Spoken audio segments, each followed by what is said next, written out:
Hello guys, welcome to Everything Metallurgy and welcome to day 54 of 100 days 100 concepts. Today in this video I am going to explain you briefly about what is diffusion and what are the different factors that are going to affect my diffusion, right? So basically what is diffusion? So diffusion is nothing but the atomic movement, okay, from one place to another, and this atomic movement will take place along a chemical potential gradient, okay.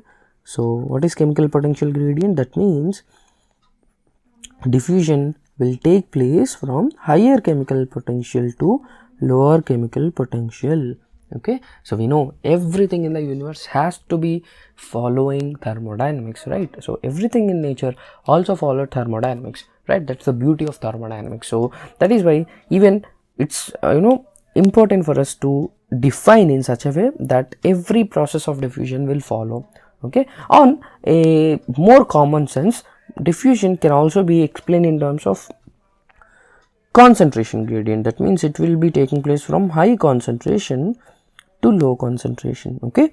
Definitely this may be true for many diffusion process, but there is one process which is called as an uphill diffusion, which is actually opposite to what we just said.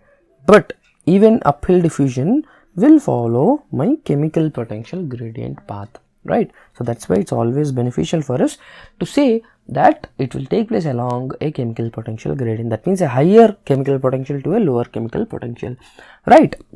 Now what are the different factors that affect diffusion? So basically here one thing you need to know is how diffusion will take place. That means the mechanism by which diffusion will take place, and one is the vacancy diffusion and the other is interstitial diffusion, okay. So when we talk about vacancy diffusion, it is nothing but atoms interchange the positions with the vacancies, whereas interstitial means the migration of one interstitial atom to another interstitial atom, right? Even there the atomic movement is taking place, but we are actually many people have been predominantly believing that vacancy diffusion is the most accepted mechanism, right? Now because vacancies are actually present, so the atoms can easily move into some space which is vacant over there. So an open space which is present for an atom to easily go there can improve the rate of diffusion, okay. So one important factor that you must remember is diffusion will be faster in open crystal structures. Why?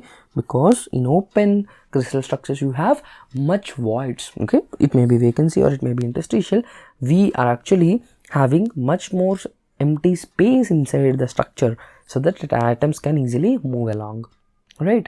The next important factor that you have to remember is about the bond strength, right? If the cohesive forces between two atoms are very high, then what happens? The bond strength will be very good enough. That means bonds cannot be broken easily, right? So what is the property which we explain the bond stiffnesses and the bond strengths? That is the melting points. So low melting point materials usually have faster diffusivities. Again we are talking about the factors which will actually be supporting faster diffusions, that means faster atomic movements, right?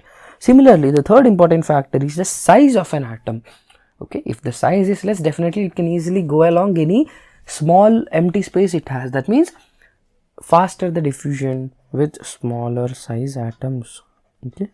So smaller diffusing atoms can diffuse faster. Similarly, if you are talking about ions, okay, so now we are not talking about atoms but we are now talking about ions. So in ions we have two types, one is cation, one is anion, and we all know Rc is less than Ra. That means the size of cation is less than the size of anion. So cations will obviously have faster diffusivities, faster diffusion rates, right? And you can also relate this open crystal structure with respect to density. If the density is low, that means lower density materials can easily diffuse. Why? Because What is density? Density is nothing but mass by volume. So for a fixed mass, let's say if rho is less, the volume is more. That means the open space may be more. That's the reason why lower density materials actually have good amount of faster diffusions. Similarly, you can also say the type of bondings.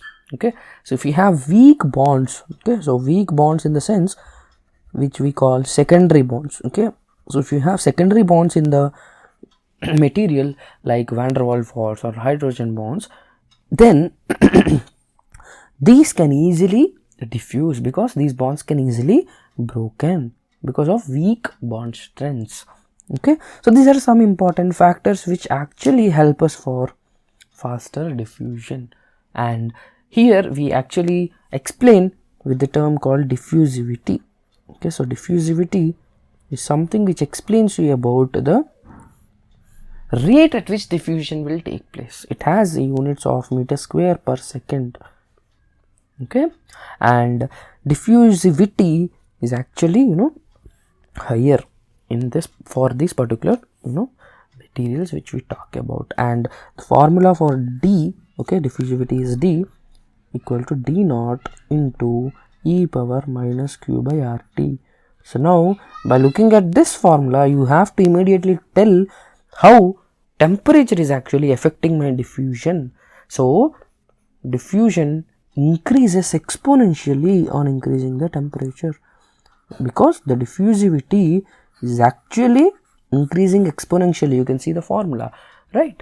So because of this, we can say as we increase the temperature, the diffusivity will be high and the diffusion will be faster. That is why for many of the processes like homogenization, solutionization, for any of the heat treatment, we tend to heat to a higher temperature and hold it, which we call soaking. Why we do that?